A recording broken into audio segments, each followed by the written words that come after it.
What's going on, webheads, and welcome to Day 8 of Spider-Pop's 25 Days of Christmas, Season 4. And today, we are swinging right back at you again with another amazing Spider-Man comic book video. Upside down. Just kidding. We're going to be reading them right side up today, but we're going to be going over Amazing Spider-Man 26 and Amazing Spider-Man number 27 today. So both of these comics were really awesome when I did read them. I just got done rereading both of these just for the purpose of today's video. And with that being said, we do have quite a few things to go over for today's 25 Days of Christmas Season 4 video. Because as you guys can see right here, the bulk part of today's video is going to be going over Amazing Spider-Man number 26 by Zeb Wells. It is an absolutely banana storyline that I cannot wait to go over with you. So you definitely don't want to miss out on all the wicked webtastic Amazing Spider-Man comics that we have to go over today. So make sure you guys stick around till the end.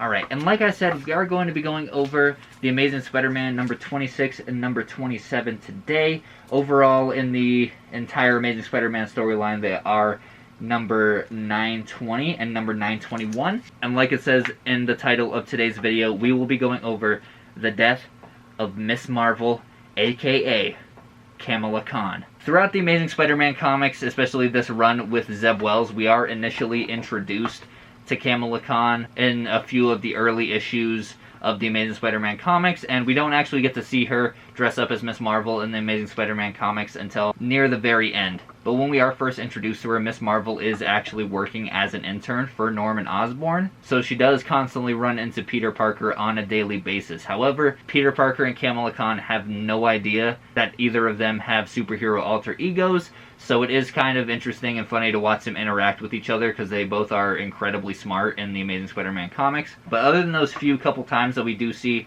Peter Parker interact with Kamala Khan outside of the Spider-Man suit, we don't really see Miss Marvel a whole lot throughout the Amazing Spider-Man run until we actually get, I want to say, Amazing Spider-Man 24, when Spider-Man initially gets back from the other dimension that we discussed in the last video and teams up with Norman Osborn. And while that is all happening, Miss Marvel actually does see Norman and Spider-Man in the same area. And with Norman's track record, Miss Marvel, aka Kamala Khan, believes that Norman is up to no good, when in fact he actually is helping Peter Parker get back to MJ and save her from that other universe. But in that misunderstanding, Miss Marvel did decide that she did have to keep a closer eye on Norman Osborn.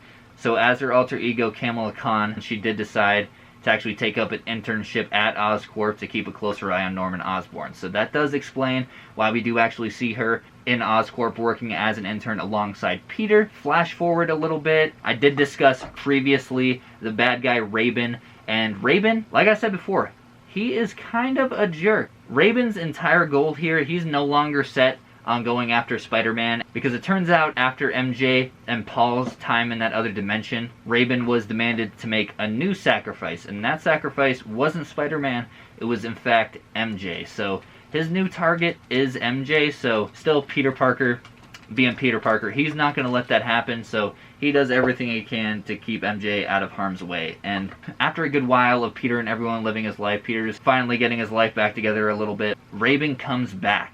And everyone's freaking out, everyone's trying to get out of the city, and MJ, Paul, Peter immediately know what's happening. It's Raven, he's back, and he's come to kill MJ. So obviously, Peter's first priority is to get MJ to a safe place, while MJ's priority is to keep her kids and Paul safe. I really hate that man. So MJ's worrying about her own stuff, meanwhile Spider-Man's trying to get to her, and then MJ sends Paul off to take the kids somewhere safe. MJ is confronted by Raven with Spider-Man, because you know when I said that dude Paul had secrets? Oh, he had secrets. He had secrets bad. That dude is literally the son of Raven. What? The guy who's trying to kill MJ, the love of Peter Parker's life, that ditched him for a loser named Paul. Sorry, all Pauls out there again. So Paul is actually the son of Rabin, which is a huge bombshell in and of itself, and even worse, I mean, I don't even know if we should be surprised at this point, but MJ knew. MJ knew for a while, and you know, somehow she still has the audacity to compare Paul to Spider-Man, but you know, that's fine. That's fine. It's not okay! I saw it, I was wrong! But anyways, Paul is Rabin's son, so that is when this huge bombshell is dropped that MJ and Paul's kids are not even really their kids. They're not even real. They were fake? Of course they were fake! They were fabricated by this dude Rabin, and then in a blink of an eye, this dude basically snapped his fingers and Thanos those kids away just like that. So in a way, that's resolved. MJ doesn't have to be all high and mighty anymore that she has kids with Paul. I don't even know how to defend MJ anymore. I just can't with her. Like, on a scale of 1 to even, I can't. After just disappearing MJ and Paul's kids, then sets out to go after MJ himself. And that is when, in the comic book, we get sent into this pretty long chase sequence where Rabin's coming after MJ, and in that process, Peter does ask for Miss Marvel's help as she is helping fight off Rabin and all of the bad guys that he has summoned along from the other dimension. So, Miss Marvel, being a grade A hero, does actually take MJ under her wing, basically. She even tells her that she's only helping her because MJ's boyfriend asked her to, and then in the snarkiest, most MJ way possible, she says, "Spider-Man's not my boyfriend." Just like that. Exactly like that. You can even see it in the artwork. But as they are actually running, Miss Marvel does actually come up with a pretty genius plan that does end up saving the day from Rabin. Miss Marvel does tell MJ that they need to split up because Rabin's coming through all sorts of portals. He knows where they are, and they'll be safer if they aren't together. So in that process, we do actually see a panel of what looks like MJ and Rabin face to face. Rabin's finally cornered MJ and has her right where he wants her, and MJ is ready to throw down with Rabin. It is then that we are absolutely flabbergasted with Rabin coming through a whole nother portal right behind MJ, and he stabs MJ right through the back. Now, to some fans, they may say that's poetic justice. However, that's not actually what happened. Peter comes in a blind fury, kicks Rabin right in the face, and immediately goes to comfort MJ and try to save her. However, it is then we realize that it was not MJ at all the whole time. Miss Marvel actually changed her appearance with her powers and took on MJ's appearance and tricked Rabin into thinking that she was MJ. And in that process, Rabin ended up sacrificing the wrong person, which angered his gods, henceforth destroying Rabin once and for all. So in an absolutely tragic turn of events, Miss Marvel actually does sacrifice herself to save the day and save New York from complete and utter destruction by the hands of Rabin. But in the process, Miss Marvel loses her life. And as we turn the pages, we see Miss Marvel laying there in Peter's arms. She takes off her mask, and her last words, after Spider-Man told her that she did good, was that being good isn't something that you are, but something that you do.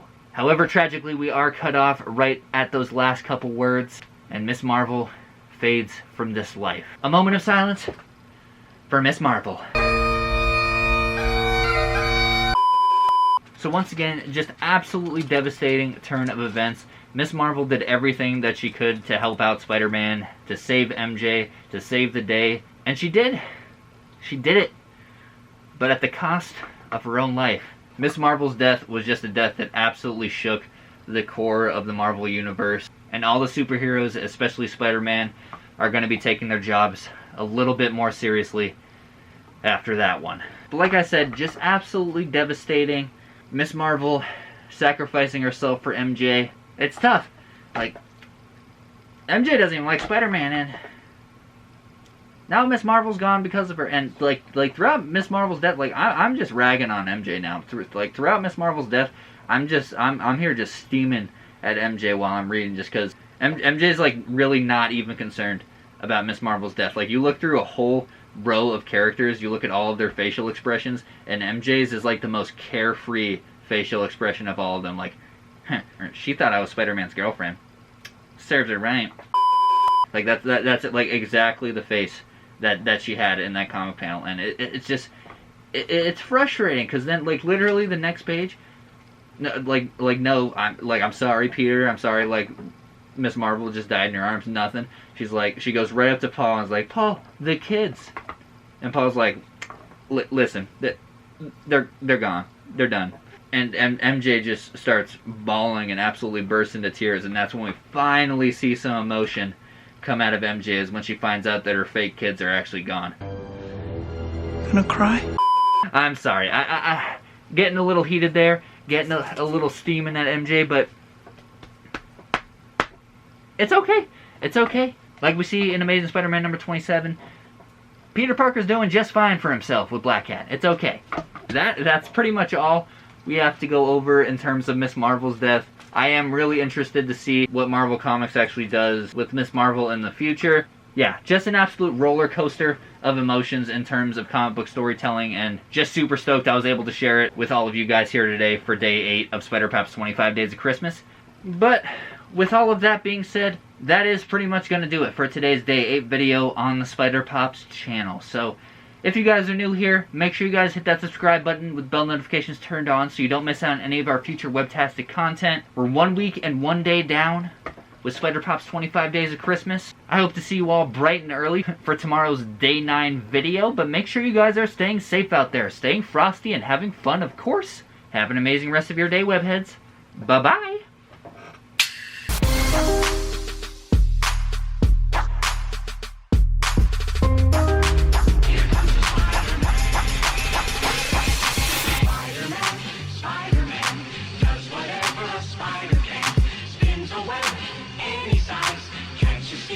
Just like flies, look out. Here comes the Spider-Man.